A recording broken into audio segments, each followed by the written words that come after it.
This is going to be a little bit different tonight.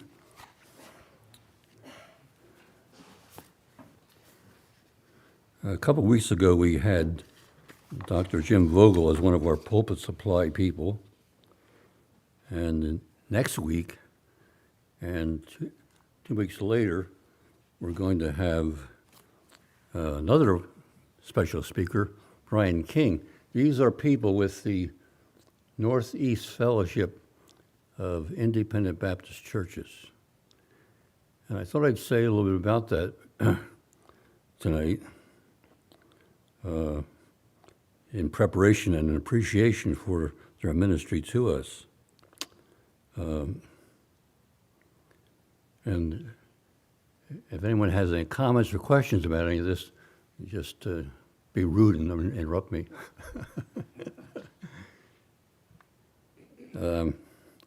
Over the years, I've met pastors from all different kinds of backgrounds at conferences and Sunday school conventions, training sessions for pastors and so forth. And I would get involved in conversation with these men, and eventually they'd come around and ask me, what group are you with? Well, I say, we're a GARBC church.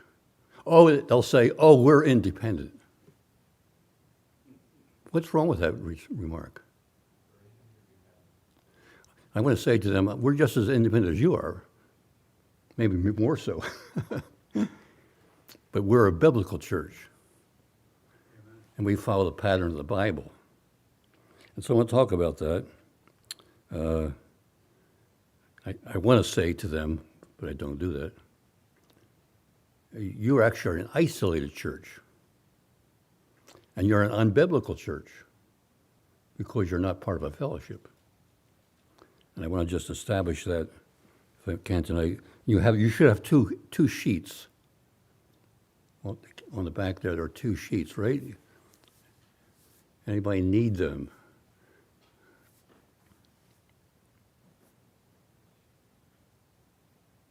Okay.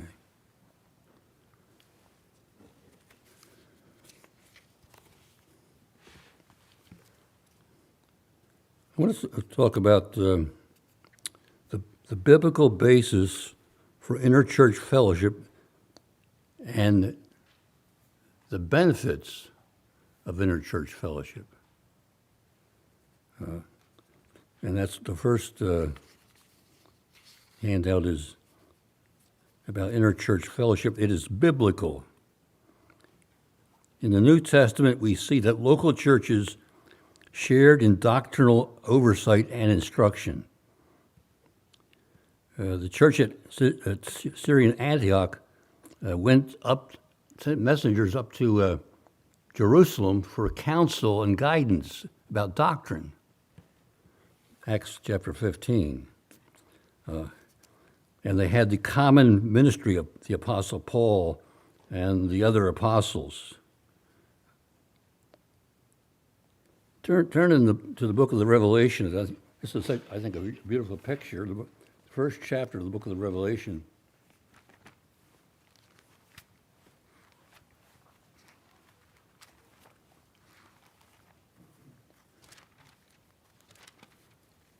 I think you're probably mostly acquainted with this introduction here.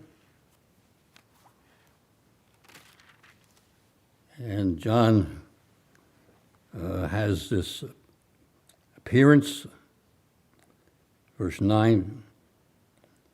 I, John, who also am a brother and companion in tribulation and in the kingdom and patience of Jesus Christ, was in the isle that is called Patmos for the word of God and for the testimony of Jesus Christ. I was in the Spirit on the Lord's day and heard behind me a great voice as of a trumpet, saying, I am Alpha and Omega, the first and the last. What thou seest, write in a book and send it unto the 7 churches, plural, which are in Asia. And then he lists the name of those 7 churches. And again, in that same picture, there's verse 11, lampstands, 7 lampstands. And in the midst of these lampstands is like the Son of Man, clothed with a garment down to the feet, and so forth, in his appearance. What are these things? Well, verse 19, these write the things which thou hast seen, and the things which are, and the things which shall be hereafter. The mystery of the 7 stars which thou sawest in my right hand, and the 7 golden lampstands. Here's what it is. The 7 stars are the angels of the 7 churches. And the 7 lampstands which thou sawest are the 7 churches. And so we see Jesus in midst of churches, plural. He's the Lord of the churches. He's going to send messages to those 7 churches in Asia Minor, which is present-day Turkey. And so they're sharing in the instruction of this exalted Jesus Christ.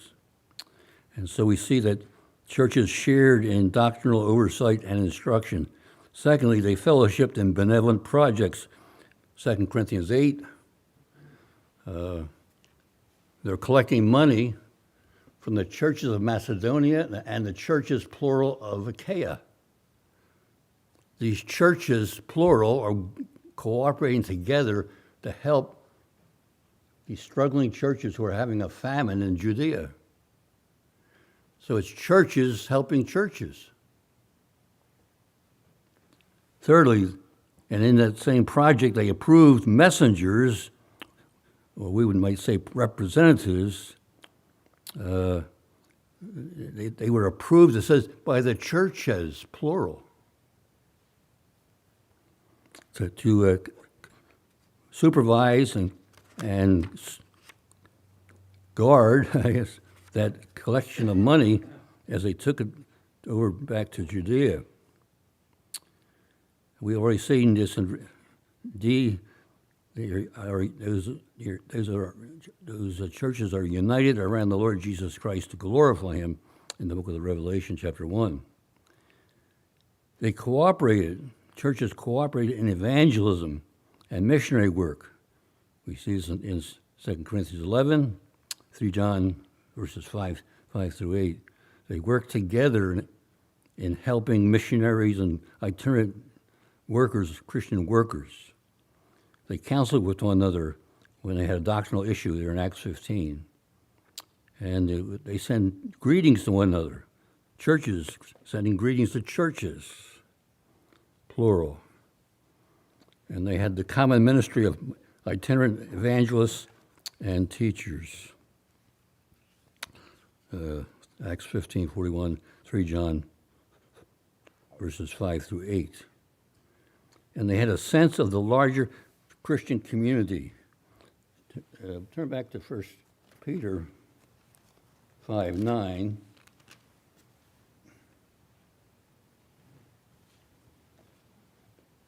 1 Peter 5:9,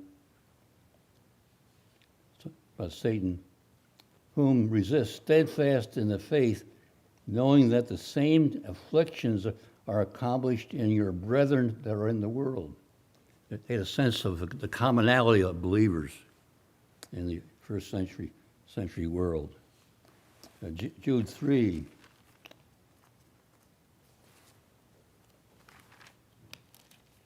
Jude verse 3.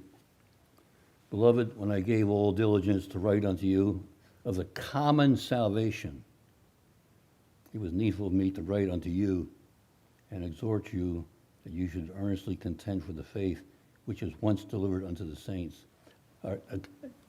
Common doesn't mean it was cheap, but our salvation is not cheap. It's that something we shared in common. There was a sense of the larger Christian community beyond their local church.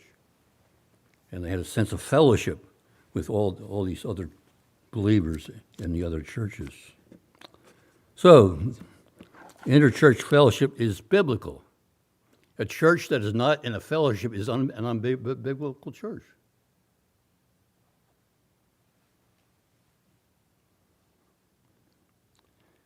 But that fellowship is bounded by Bible doctrine and practice. These verses show that it's based upon the truth of the Bible. If they're teaching something that's not according to the Bible, we cannot have fellowship with those kinds of churches. Whatever the Bible says is right in our fundamental beliefs from the Bible. And it's bounded also by local church authority and decision. An independent church like ours must make a decision by congregational vote to identify itself with the fellowship.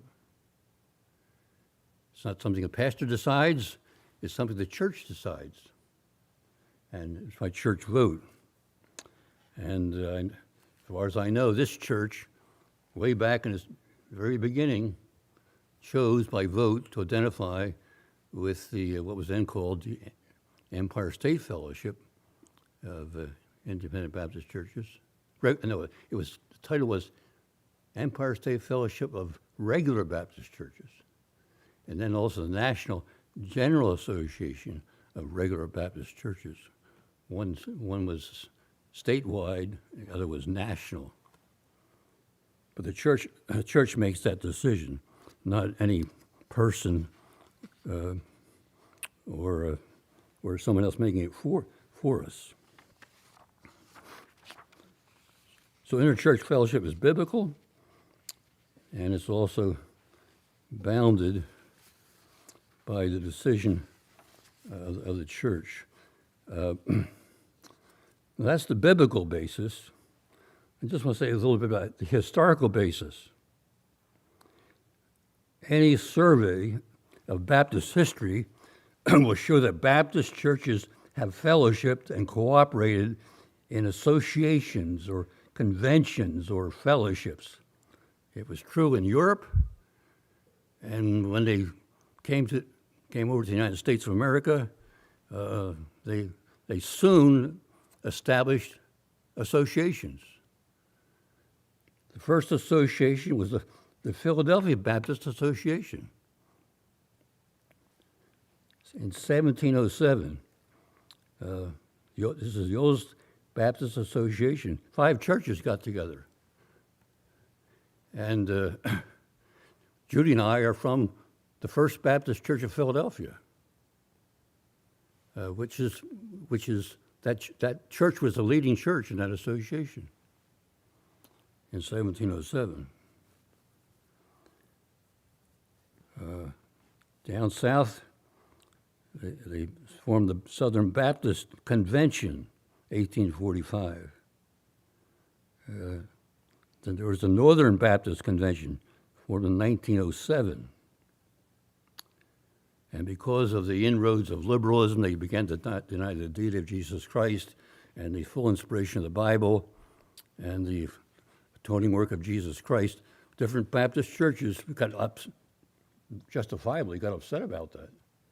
And they began to form smaller associations.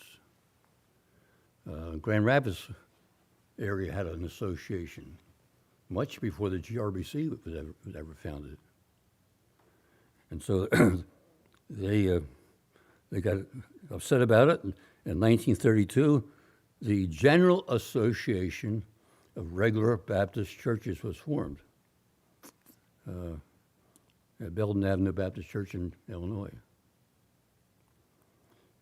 The Empire State Fellowship was officially formed in 1942. Who was that this morning mentioned about the Latorno camp? Was it you, Jerry? Back in the state of New York, in 1941, a bunch of pastors assembled at Latorno camp on Canandaigua Lake. They were upset about what was happening with the liberalism in the New York Convention, Baptist Convention. And they met together and said, what can we do about it? Well, they discussed it and prayed about it.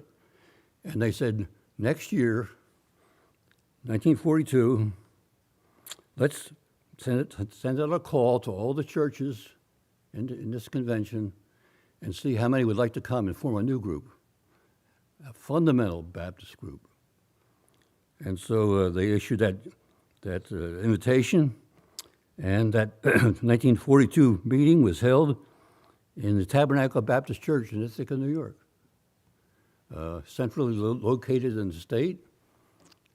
It was during the war, Second World War. Gasoline was at a premium, and so they chose Ithaca because it had two railroad lines that went through Ithaca. The Delaware, Lackawanna Western, and the Lehigh Valley both had lines that went through Ithaca. And so the pastors could come from all over the state and get there easily. And so they met in 1942, and 56 churches with a combined membership of around 2,000 people formed the Empire State Fellowship of Regular Baptist Churches. The next year, 7 more were added to the charter membership, so the total was 63. And that was the beginning of the statewide fellowship of Regular Baptist Churches. It was a fellowship. It was something each church had to decide to be part of. So, history has shown that Baptists are not isolationists. They believe in cooperation. The GRBC had a slogan a few years ago, "Together we can do more." I like that.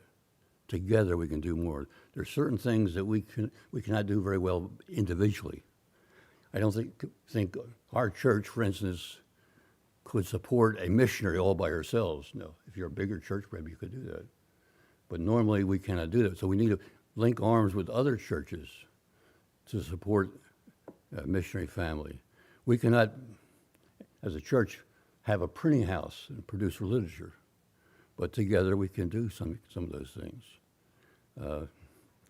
So together we can do more. Again, if you have any questions or comments, this is a reader response program. Let me just say a few things about the benefits. And you have that on a separate sheet, I believe.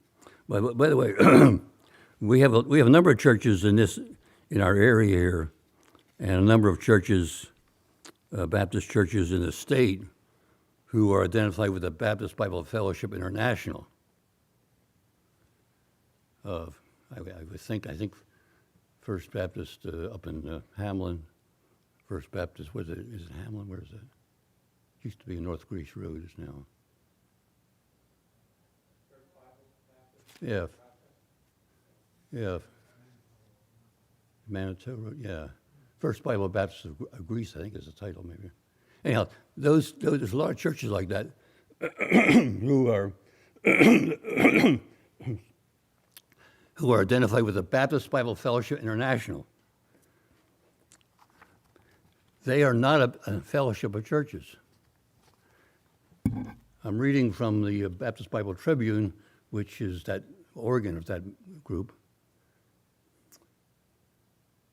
And Bill Monroe, who was formerly a president of that group, said, "The Baptist Bible Fellowship is an international movement of Baptist pastors, not churches. We are a fellowship in contrast to a denomination, association, or convention. There are no fellowship churches, only fellowship pastors. The Baptist Bible Fellowship is a fellowship of pastors, not of churches. The Bible, New Testament, shows a fellowship of churches more than pastors.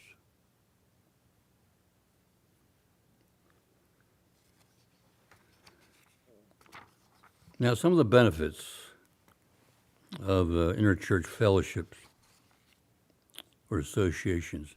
First of all, it helps us realize that the work of God is bigger than our church.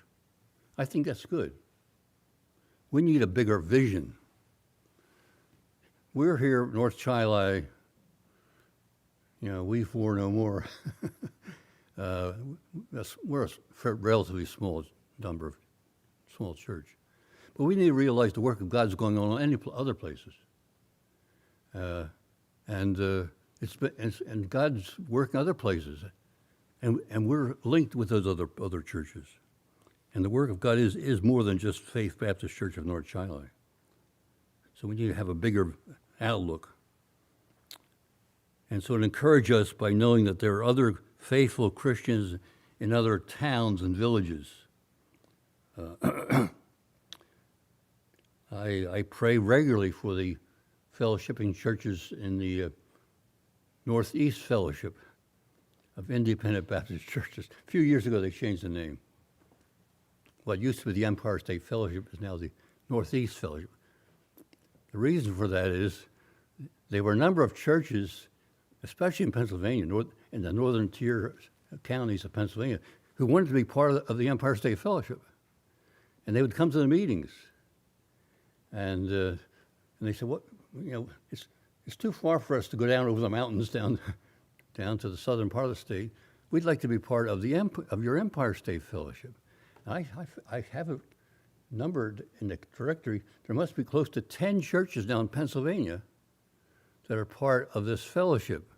And so a few years ago, they said, let's change our name to say Northeast Fellowship instead of just Empire State, but Northeast Fellowship of Independent Baptist Churches. And by the way, Jim Vogel and Brian King is not the state representative. That's an old name that we don't use anymore. They used to think, well, he must work in Albany. He must be a politician out in Albany. He's a state representative. So they changed the name to Executive Director. So Brian King will come as the Executive Director of the Northeast Fellowship of Independent Baptist Churches. Thirdly, it allows us to experience the giftedness of other Christians in other churches. We have so enjoyed going to the state meetings. I shouldn't call them state anymore.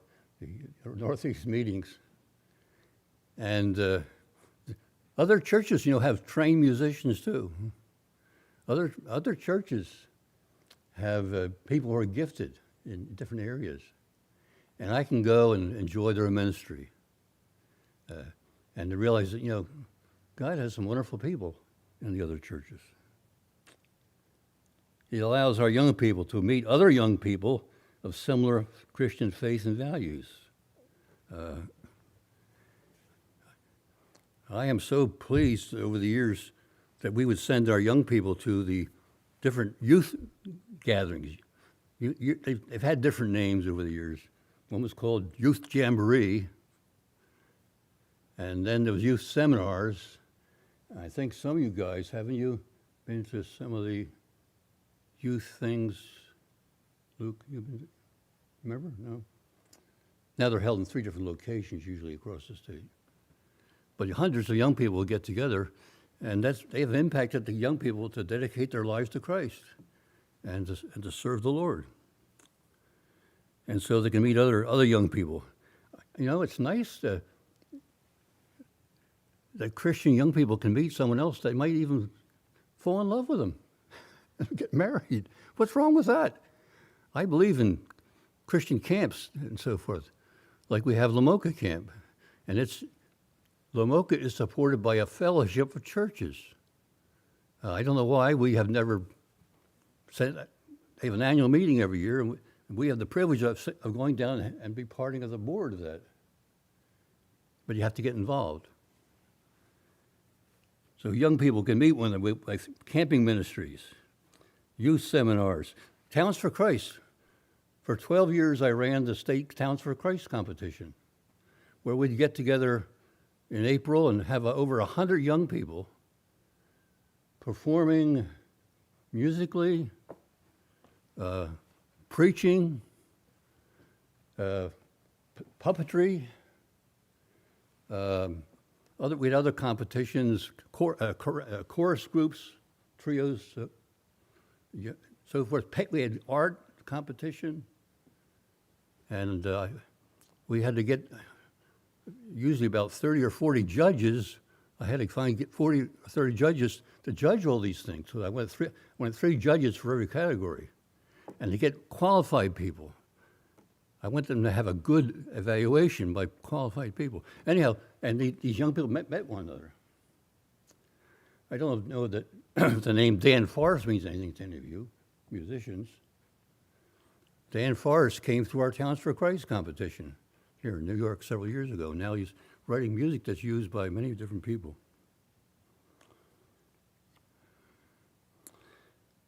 Fifthly, it allows us to sponsor cooperative ventures.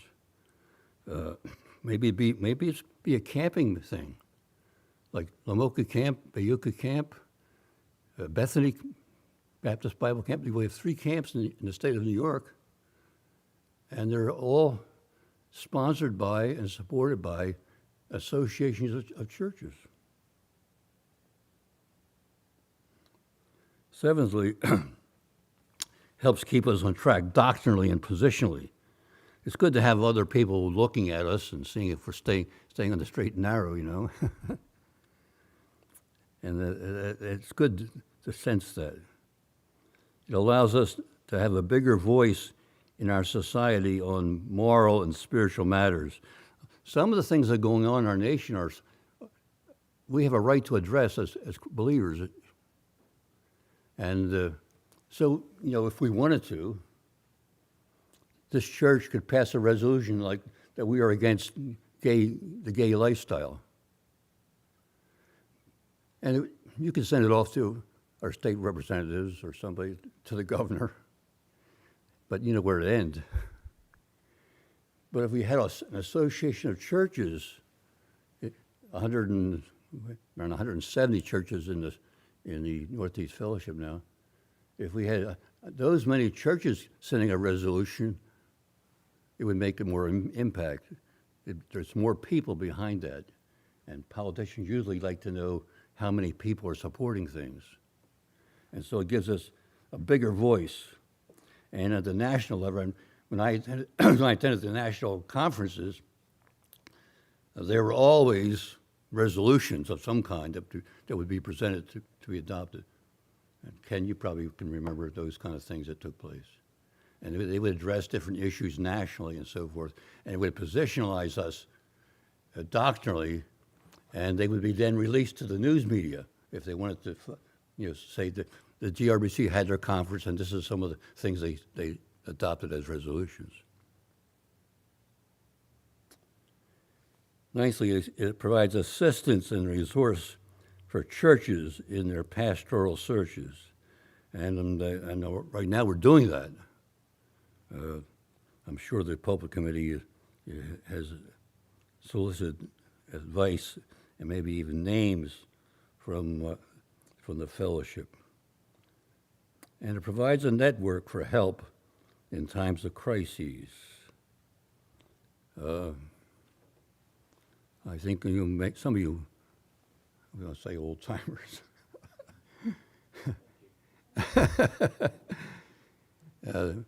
This church, this Faith Baptist Church, was in financial difficulties a number of years ago. I'm not sure how many of you are around anymore.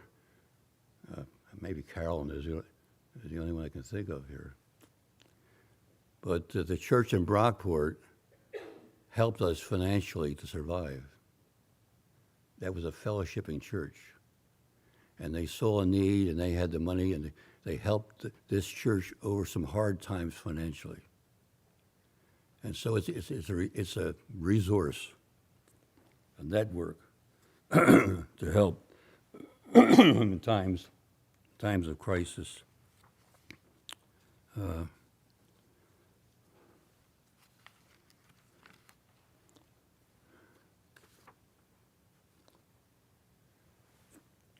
me have a few more minutes here, unless you have a comment or question.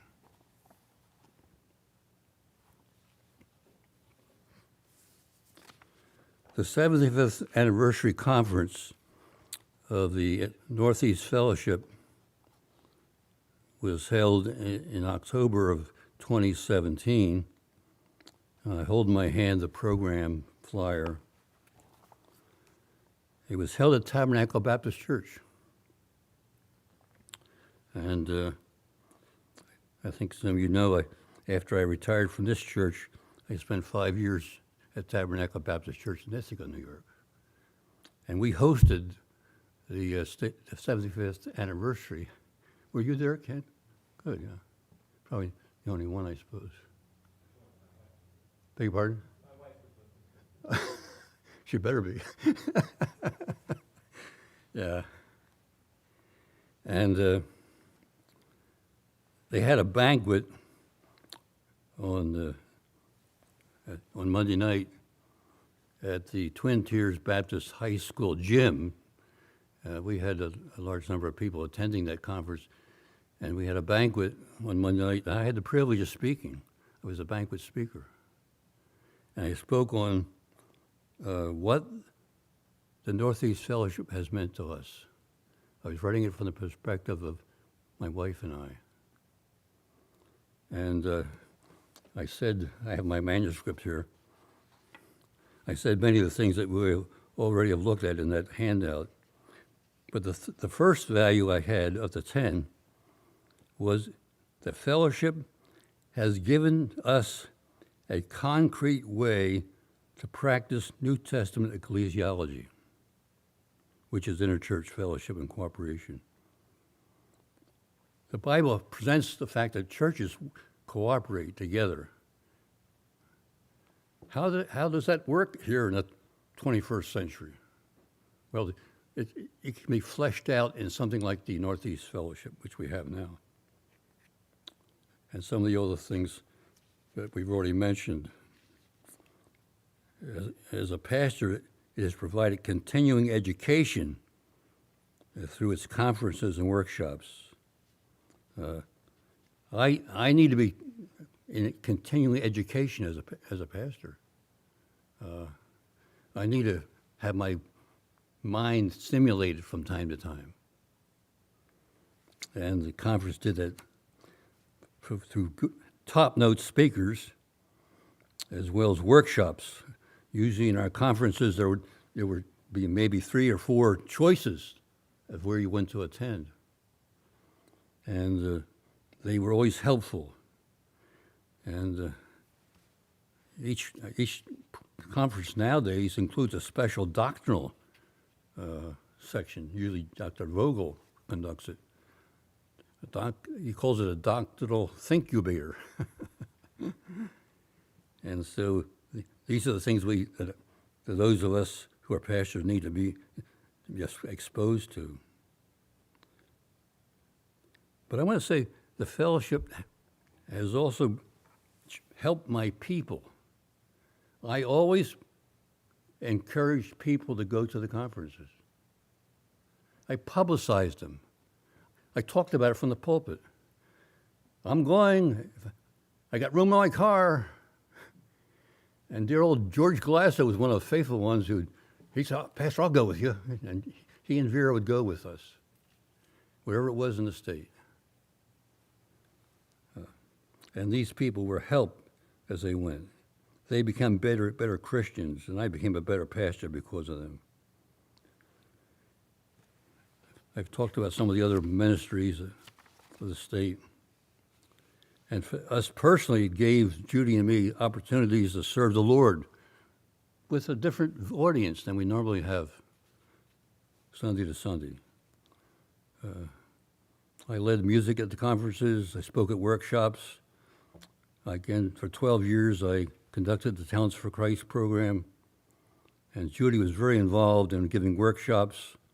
She actually led the music for the Ladies Advance. She judged Talents for Christ, and she played the organ and the piano for many different conferences. I should tell you about one of them. It's kind of funny in a way. For one of our conferences, we had the people from Answers to Genesis come. Ken Ham, remember that name? Ken Ham and the others from Answers to Genesis. We rented the big auditorium in Binghamton, New York, called the Forum. Holds a couple thousand people. And so we wanted to have congregational singing. But there was no piano there in this big auditorium. But they had a theater organ. Anybody know what a theater organ is? A theater organ was put in auditoriums years ago for the silent films, and the organist would come and he'd play things on the organ to go along with what the film was about. If the fire truck was coming down the street, he'd have a stop. There was a fire siren, and if there was a waterfall scene or something, he'd play something. He had all these different funny stops on this organ. It's called a theater organ. And they said, "Judy, can you play that thing?" Yeah, I'll try it.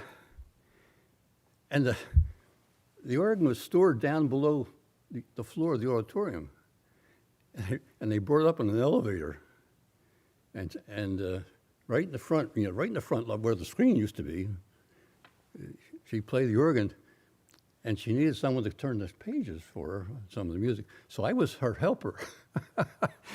I stood beside her, flipped the pages, and told me, pull that stop out there, the one that says bells. And so we got through the conference. We had congregational singing to a theater organ, which is a fascinating instrument. And they are relics now, and there's still a few around, I believe.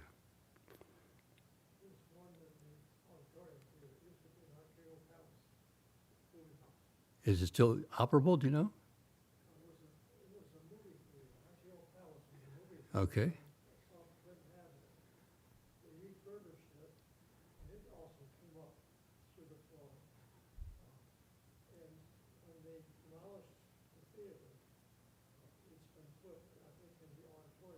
Okay. I hope they're still using it, because it's such a unique thing. Yeah. Much different from a church type organ. Yeah.